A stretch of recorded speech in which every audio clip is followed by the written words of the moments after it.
Hello teachers! I come to you with a really quick tip for how you can help to translate content for your students that you place on Canvas.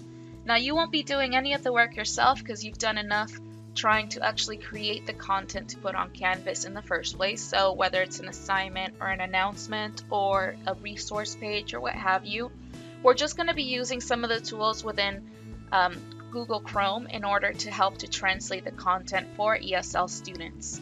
So let me show you what I mean. Here's a resource page where I basically give them information on different applications that are available to them. And I want to be able to translate this for some of my students who don't speak English that well yet. So I'll just go and right click anywhere in the page. And when I right click, I'll be able to select a translate to option. I had previously been playing around with this, so it says now translates to Español. So that when I go and select translate to Español, it actually goes and translates everything to me already. Now I am a Spanish speaker, so I know some of it doesn't sound fully 100% correct, and it's a little bit grammatically off at times. But you can see it still does a really decent job translating the content for your students so that they're able to follow along and they have a better idea what it is you're teaching them. If you need to translate to another language, all you got to do is right click again. I'm going to select translate to Español, and if I want to go and translate this to French for some of my Haitian students, for example, I would click the three dots, select choose another language, and then from the drop down menu, look for the language. So I'm just going to go and translate to French and click translate.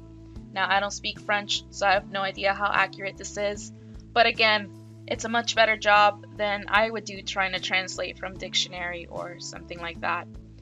There's like one little caveat. If I go and try to navigate away from the page that I just translated, like for example, I'm going to go to announcements and click on a random announcement here, this one called frequently asked questions. You can see it reverts back to English. So if the student needs to go and translate this content again, they would need to right click, select translate, and select the language and go from there. So you do have to constantly keep doing it, but again, I think it's a pretty neat trick for you guys to be able to give your information to your ESL students.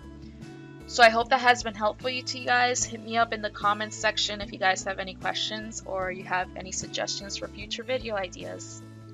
Have an awesome day.